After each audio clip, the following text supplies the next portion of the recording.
What is going on, everybody? Welcome back to another episode of Hutch Coming in Clutch. I'm your host, Hutchison Brown, and today we've got a fantastic show. We are looking at prospect previews. We started that last week with the top 8 quarterbacks, the top 8 running backs. Today we're focused on the top 8 wide receivers and the top 8 tight ends.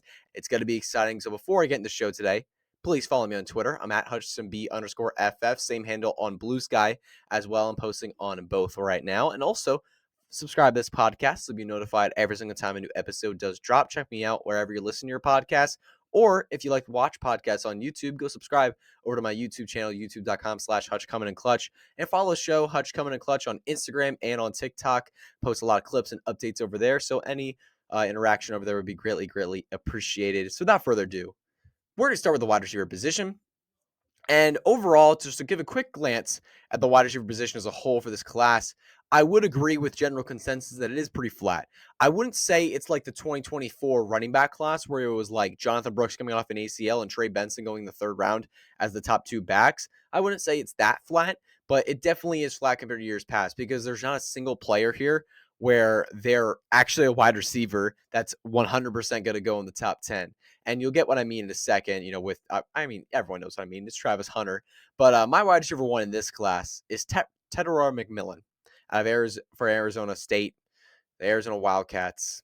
He was a 5-star recruit in 2022. He's a junior this year, 6'4", 212 pounds, 22 at the NFL draft. He's got that big X wide receiver build. He is going to be primarily an X wide receiver in the NFL. He's got that size, that big frame, and he's got that playability on the outside where he's going to threaten downfield, threaten contested catches. He's going to make those big plays on the outside. Now, looking at a potential comp for him, a lot of people like to put out Drake London, Mike Evans, but I feel like that's very lazy. They're like the only 6'4", 6'5" receivers in the NFL that are good that we would like to comp Ted McMillan to because he's 6'4", 212. But I think that's a bit of a lazy comp. I see a lot more in his game than just contested catches. I see a nuanced route runner here. When you look at one-on-one on man coverage, what he's able to do, no one can cover him. I mean, when you look at the film, you watch him when there's a man on him, he's got some really savvy routes. He's able to find holes in the zone. Looking at one more thing about him too, he produced early, 702 yards as a freshman. That's absolutely fantastic for a wide receiver. And then his senior and junior years, over 2,700 combined receiving yards. Monstrous production. Love to see that. I think he's going to go top 10 in the NFL draft. I think 8 to Carolina is going to be a really good spot for him. Maybe 12 to Dallas. But nonetheless, I think he's basically a lock to go top 15 to 20 in the NFL draft. And I think he's more likely to go top 10 than he isn't. Now, looking at my wide receiver 2, I think this guy is more talented as a wide receiver than Tedorah McMillan, but the reason I have him ranked behind is because he might also play cornerback, and that's Travis Hunter out of Colorado, 5-star recruit 2022. He's a senior this year, 6'1", 185 pounds. He's got that slim, tall build. For an NFL comp, there really isn't any. I just don't see a comp for him. It's kind of he's a one-and-one kind of player. He deserves to be top 5 in this NFL draft. I mean, looking at his receiving yards in his last season, 1,258 yards, 15 touchdowns, and then on defense he had 5 turnovers, a ton of broken up plays. He was absolutely phenomenal as a DB. Looking at some notes of what I see from him as a prospect on the receiving side, he's just a very fluid athlete. You not only do you see in the receiving game, but you see it as a DB. He's a very fluid athlete, runs excellent routes. I mean, I was watching his workout for this pro day, and I don't want to make any crazy comps, but like watching him and watching Justin Jefferson is really similar. Their footwork, their ability just to make crazy cuts out of nowhere, their ability to fool you with their eyes. It's truly sensational. Like they're really, really close to me when you watch them both play. They also have similar builds as well. That tall, slimmer build. Travis Hunter's got it, man. He's got that route running ability that's going to create separation. He's got the dangerous speed, that 4.3, 4.4 kind of speed where he can take the top off of a defense and he can also burn you with the afterburners at the third level if he really needs to. I don't understand why he's going so late in rookie drafts. I think people started to warm up to him a little bit more, even though he's partly DB. But Travis Hunter's made it very clear he's going to play at least some wide receiver. He is not going to play for an NFL team if he doesn't get to do both. I think an NFL team would be foolish to not use him in both. And here's the thing too. He plays too good at wide receiver. Everyone's like, what if he's so good at DB that everyone just uses him at DB? No. When an NFL team sees that you're that good at wide, I mean, he's truly the most talented receiver in this class. if you see that kind of talent at wide receiver, you're going to put him on the field and give him opportunities, especially considering the teams that are going to be picking him.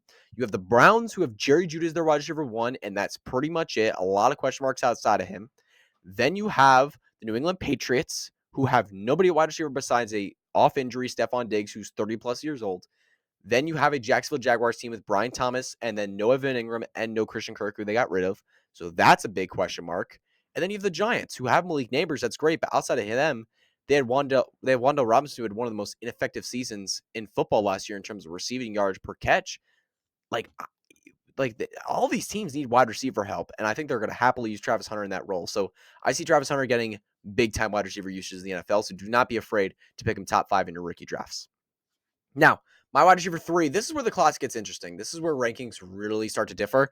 My wide receiver 3 in this class is Luther Burden out of Missouri. He's a 5-star recruit in 2022. He's a junior this year. He's 5'11", 208 pounds. He's got that slightly short, stocky build for a wide receiver, kind of like that, honestly, like a running back build. My comp for him, honestly, it's a bit, I don't think it's lazy, though, honestly. I think it really is there. It's Deebo Samuel for me. Looking at his stats, let's just start his raw stats. 86 receptions for 1,212 yards as a junior. But then you saw a major drop, 61 receptions for 676 yards in his senior year. Here's the thing. You see only 20 less receptions but you see half the yardage. What does that tell you is that he wasn't getting plays downfield, and you could see it clearly on the film too. You see it clearly in the numbers as well. He wasn't getting as many targets downfield. He wasn't getting as many looks downfield because the quarterback play and the offensive system was complete terrible. I mean, it's very, very abundantly clear that Luther Burden got plenty open downfield. When he got the opportunity downfield, he was great. The team just didn't throw to him downfield enough, and he wasn't able to make those big plays. And as a result, we saw a serious cut in production. When you watch him play football, he moves differently than any other athlete on the field. He is a blue chip level athlete. The guy can run like a 4.3, 4.4 speed. He's got that crazy speed. He's got the quick cuts. He's got the explosiveness off the line. And when he has the football in his hands, he is impossible to bring down. Like you see in his build, 5'11", 208 pounds. He's got that running back like build where he can break tackles, he can make you miss, and he can just bulldoze through if he really wants to. He's got that big build. And it's very similar to Deebo Samuel, where he can take those jet sweeps, take those handoffs, he can take those screens, and any attempt he gets, any opportunity he gets, could be a touchdown. Now, my wide receiver 4, I'm looking at Emeka Egbuka. Now, I think his upside is honestly relatively low compared to a lot of the receivers in this class, but I think honestly as a wide receiver, not as an athlete, not as a talent, not as a physical monster, but as a wide receiver playing the position, he's arguably the best in this class. His route runner is unbelievable. His route running ability, is unbelievable. He is constantly creating separation. He is constantly open. There is nobody that can cover him. Not a single person. He knows exactly where he needs to be at all times, whether it's zone or man. He knows where he needs to be to get the football. He is consistently open. You look at the film, 3rd and short, 4th and short, crucial plays in the red zone. He is constantly being looked for. Constantly being looked for. And here's the thing I love about him too. He is a hard worker, man. He put his head down and worked so hard all 4 years at Ohio State, even though there was always a star receiver in front of him. Marvin Harrison Jr., Jack Smith-Njigba, Garrett Wilson, and Jeremiah Smith. All 4 different seasons where a star receiver was in front of Emeka Egbuka. And Emeka Egbuka did not care. He put his head down, and he put in the work, and he continued to grind, and he got better and better. I just love to see that kind of attitude because a lot of receivers in big schools like this want the attention. They want the big plays. They want the big time target share. And Emeka Egbuka was like, you know what? This star is great. He's great, but I'm going to put my head down. I'm going to work and I'm going to get it done. And that's what he did. Love to see that kind of attitude. Love to see that kind of working mentality. You see it in his interviews and the press conferences too. This dude has a great mentality. I think he's going to be a phenomenal talent and a phenomenal target for any quarterback. I think he becomes a quarterback's best friend, similar to like an Amon-Ra St. Brown, where it's just he is so dependable no matter what. Now, let's look at my wide receiver 5. I got Jalen Noel here, guys, out of Iowa State. Looking at for one of the Iowa State wide receivers. He's a senior this year, 5'10", 185 pounds. He's 22 years old. My comp for him is a juiced athletic Amon-Ra St. Brown. He's got the route running like Amon-Ra St. Brown. He's got that ability in the short intermediate ranges of the field to consistently throw daggers, put daggers into the defense's stomach. He's just nasty. in those short intermediate ranges, those third and shorts, fourth and shorts. When plays need to be made, you're going to look his way in those ranges of the field. But he's got the crazy speed and the burst to take any play to the house. He got a 4.3 940-yard dash. The vertical broad jumps were really impressive as well. 41.5-inch vert. That's some serious hops for a wide receiver. Excellent body control as well, man. Like on those sideline catches, those sideline grabs, when you need that clutch kind of play, he's there. He's going to make those plays for you in the corner of the end zone on the sideline. He's that kind of juice. I just absolutely love this kid. I think he could have a phenomenal draft capital. I'm looking at potentially a first round pick. Like, there are some guys that are like, oh, he can sneak in the first round, and that's the kind of range we're getting into now, where it's like maybe he sneaks in the first round, but he's most likely day 2. Jalen Noel is the name that pops out to me as a guy that he might go day 2. Obviously, it could very, very well happen where he goes day 2, but he could definitely sneak into day 1, especially considering he had an impressive combine. Now, my wide receiver 6, this is a controversial player. This is a really, really tough one to rank for me. I've gone up and down with him. It's Trey Harris out of Ole Miss. 2-star recruit, 5 years in school. He's 6'2", 210 pounds. My NFL comp for him is Mike Evans, 60 receptions, 1,080 yards, 7 touchdowns. He started in Louisiana Tech for 3 years, did really well, and then bet on himself by transferring to Ole Miss, and has done very well. A couple of things I really like about Trey Harris. He is beautiful at the catch point. Body control, where his hands need to be, where his arm needs to be, how he's boxing out defenders if it's a contested catch situation. He's absolutely beautiful. There's no flaws there. If you're going to throw a 50-50 ball up to somebody, Trey Harris is a great guy to throw to. Smooth and savvy breaks on routes. He came up big in big moments.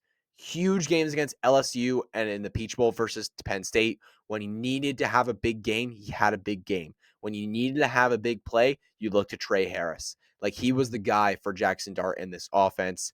He's very much an outside guy, little versatility. He's going to be on the outside, that big X wide receiver. It's kind of like that old school, like 90s, early 2000s, like X wide receiver, where he's just a bully on that outside. The route tree is not very advanced. He could have a very limited role in the NFL.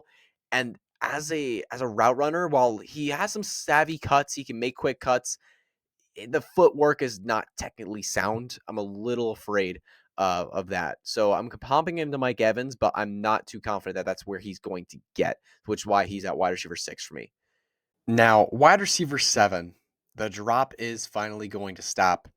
Matthew Golden is my wide receiver 7. Now, I have some explaining to do because Matthew Golden's ranked a lot higher than in most consensus rankings. I have him down here wide receiver 7. Most people have him in that wide receiver 2 to 4 conversation.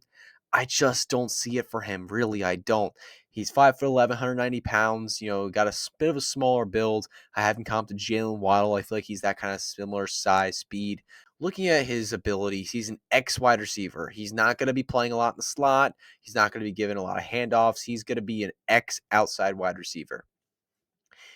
To me, when you watch him play, he does not look like a 190-pound wide receiver. He looks like a 165, 170-pound wide receiver. Consistently, when he gets pressed man, he's getting beat. He's getting knocked off his routes. When you play against contested catches, he's not great at them. His contested catch percentage was really low last year. And when you watch the film, you clearly see when there's a lot of traffic and a lot of defenders on him, or it's just a contested catch, one-on-one situation, he often just doesn't come down with that ball. He doesn't have the physicality. His route running, his footwork is good. It's very good. Considering his speed, I'm honestly disappointed by the separation he creates. It's honestly not that great for the speed that he's able to, put on.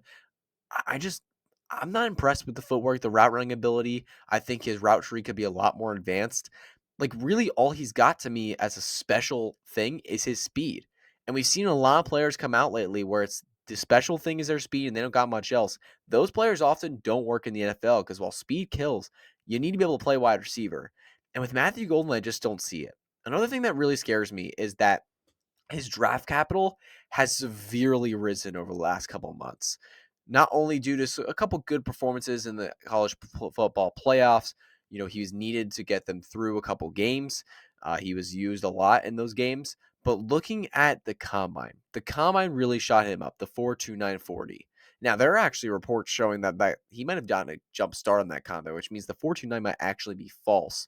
But looking at the combine, 4.29, that seriously sent him up. Like, he was barely being considered a first round pick before the combine, like barely.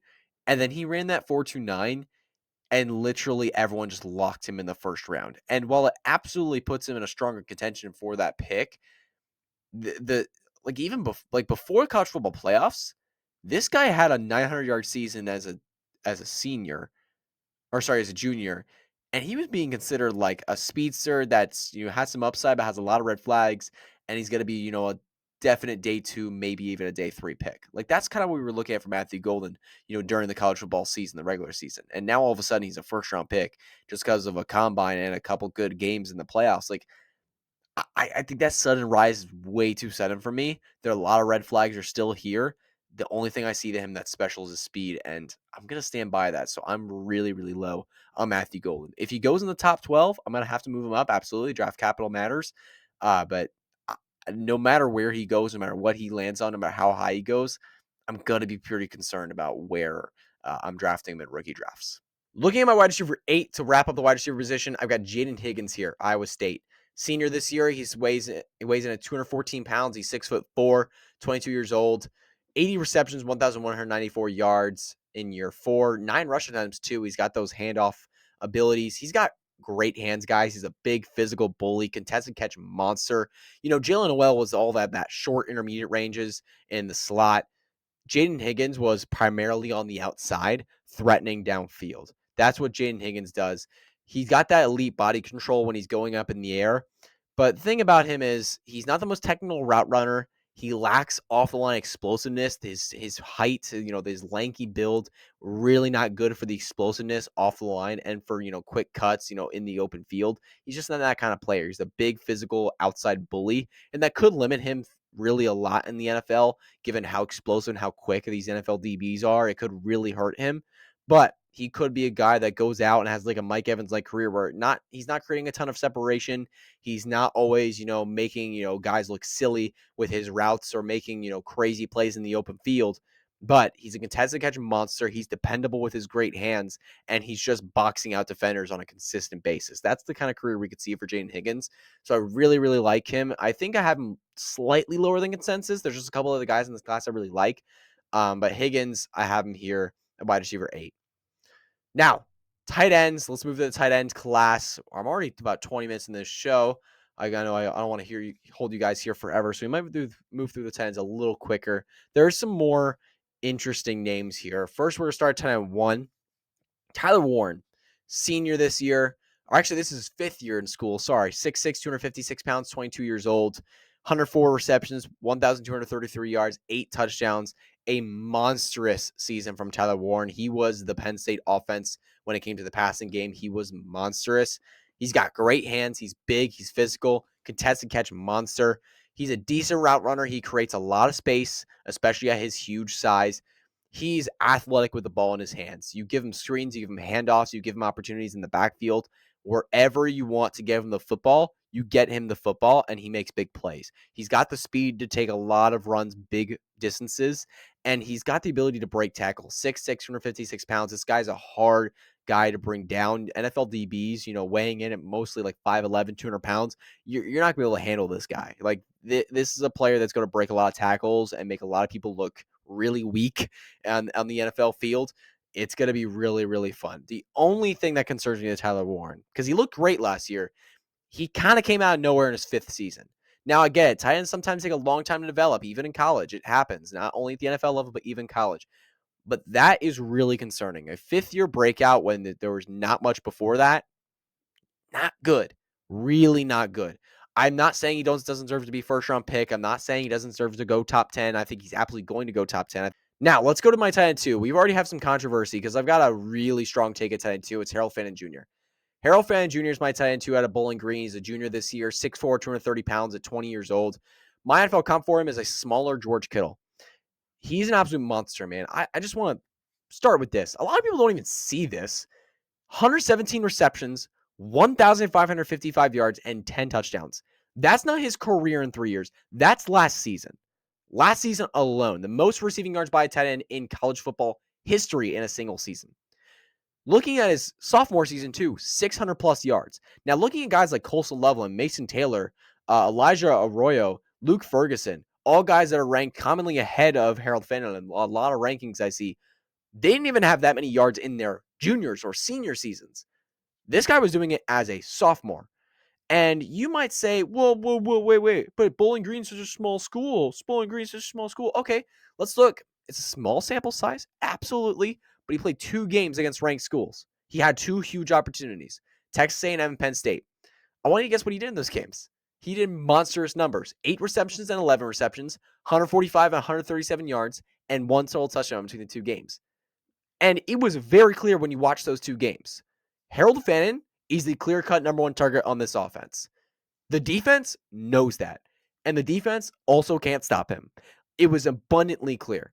No one could stop Harold Fannin Jr., even though they knew he was getting the football, even though he knew he was the guy, even though they double covered him, even though they had every eye on him, they could not stop him because he's just that good. Looking at his traits that I really, really like, he is a monster after the catch. 7.5 yards after catch per reception. That was a top tier number in the country among tight ends with 40 plus targets. He's number 1 in yards per route run, number 1 in missed tackles forced by a landslide. He's just a physical monster. He's an athlete with the football in his hands. Yes, he's a clunky runner, but and everyone likes to use that against him. Like clunky runner, it looks weird. It's not gonna translate to the NFL. I want you to name the last clunky runner tight end that put up a 1,500-yard season in college. Maybe one.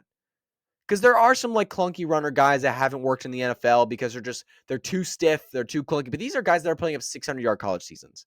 These are guys that are not being 1,500-yard college receivers. Like this is not the type of player that you see. Yes, he has a bit of a clunky running style, but it works. No one can tackle him. No one can bring him down. He separates on a regular basis. He's able to make moves and make jukes on a regular basis on really good college defenders. I've watched plenty of times where some really good draft-worthy college defenders could not bring him down. He's just a physical monster. I don't understand why it's any confusion. He should be the clear-cut tight end 2, if not even the tight end 1 of this class. I would argue that there's a reasonable argument that you can make that Harold Fannin could be the tight end 1 of this class. Tyler Warren went to Penn State. He had that Big Ten competition on a regular basis. That's why I have him ranked tight end 1, because he produced. He had that monstrous season. But Harold Fannin is right there for me. He's right there. And looking at another thing about him I like too. I mentioned the big physical athletic ability. He is so versatile. 25+% of his snaps came out wide, in the line, and in the slot. And he got almost 10 rushing attempts last year. Won almost every game. Like, I don't know how you don't like that. The versatility is insane. He can be used at every area of the field. I think he deserves to be a first-round pick. He's not going to be most likely. I think, because of that weird combine, aka the Underwear Olympics, he's going to go a little lower in the draft. I really hope he goes, round 2, but we'll see. Really like Harold Fannin, guys. He's going to be someone I target heavily in rookie drafts. Tight end 3, Colson Loveland. I like Colson Loveland a lot. Junior, 6'4", 245 pounds, 21 years old. My comp for him is Dalton Kincaid. He really, really comps to that big slot wide receiver. He's not a great blocker in any way. Not the strength, the technique, nothing. He is not a great blocker. He's not going to set the edge against edge defender. He's not going to help you out there in the pass blocking game. He's really not going to help you out there. But he's going to help you when it comes to making plays out of the slot. He's a really good route runner, a technician. He's got the quick cuts. He's got the explosiveness off the line for a sizable tight end that we really, really like. The only thing that concerns me about him as a wide receiver is that his contested catch rate was at 20% last year. 20%. And as a 6'4", 245-pound monster with huge arms, like that's not good. That's really bad. 20% contested catch rate against college defenders. Now you're going to the NFL. Like, yikes, especially as a tight end. That is really bad. That's a huge red flag. And his yak ability is honestly average because of that lack of tackle breaking ability. You don't see him bursting through tackles. You don't see him making huge plays. He grinds his feet and he's able to push defenders for a couple more yards, but you don't see him throwing defenders to the ground or shedding tackles very often. Usually they're able to bring him down. It's just he's got that dog in him to push for an extra couple. But that's not really great yak. That's just being physical and wanting it more. But the yak ability was average last year. When you look among all tight ends with 40-plus targets, he ranked outside the top 20 in the country in yak ability. So it's just not that difference making. But I do really like him. I think he could be an Evan Ingram or a Dalton Kincaid in the NFL, and that has a lot of value. No, my tight end 4 is Mason Taylor, junior this year. 6'4", 230 pounds, 20 years old. My comp for him is Hunter Henry. He put up 55 receptions, 546 yards, 2 touchdowns. He is really not similar to Colson Loveland in a lot of ways. Colson Loveland's that like flashy athlete that's really fast and plays in the slot position. Mason Taylor is your good old reliable inline tight end that can also play a little bit in the slot as well. He can switch between both, but he's good old reliable, man. Great hands and never drops that football. He dropped one pass last year with his 55 receptions. On third downs in the red zone, he's a monster target. He's so valuable in those short yard situations where you just need somebody to catch the football and fall down for that first down. 4.6 yards to catch per reception, good, not elite. He's very technical as a route runner. He creates just enough space to always be open and always have the football ready for him. He knows where he needs to be in zone. He gets open. He creates separation. Contest catches are great. He's able to get up there and get some footballs, grab them out of the air. Love to see that. And also, he's only 20 years old. Being able to compete at the level he did at 20 years of age, he's going to be 21 in July, but incredibly impressive to see that. I do think his ceiling is slightly capped because the elite athleticism is just not there. He's very good, not elite. So I think, in terms of like fantasy rank, he's probably going to be like, someone that hangs in that tight end 6 to 10 range, depending on how many touchdowns he gets. I don't ever see him breaking that top 5, though. Now, looking at 10 and 5, Elijah Arroyo. This is somebody that could be a difference-making tight end. Senior, 6'5", 247 pounds, 22 years old. My comp form is Isaiah Likely. That athlete in him. He's got that lean, athletic build, natural hands catcher, great burst off the line, and great explosiveness in his breaks, his ins, his outs, comeback routes, everything you need him to do, he can do. And he's got great, great technical footwork. He's really, really explosive, really athletic, and he pairs it with some really nice footwork on the tight end position when he weighs 6'5", 247 pounds. That's some elite upside. The only reason I have him a little lower at 10 and 5 is because he's got some serious injury history. Serious injury history is not great. He also only caught 35 passes last year. He wasn't a priority in the offense, which definitely concerns me a little bit. But with those catches, he made some great plays. 590 yards, 7 touchdowns. That's an elite yards per catch for a tight end. But man, if he can stay healthy, this dude can be a really good athlete and a really good tight end in fantasy. Now, my tight end 6 is Luke Ferguson. Senior this year, 6'5", 247 pounds, 22 years old. My comp form is Theo Johnson. He's got a lean athletic build as well, similar to Elijah Arroyo. He's good at accelerating. He can get really, really fast, really, really quick. He's got those long strides to make up ground really quickly.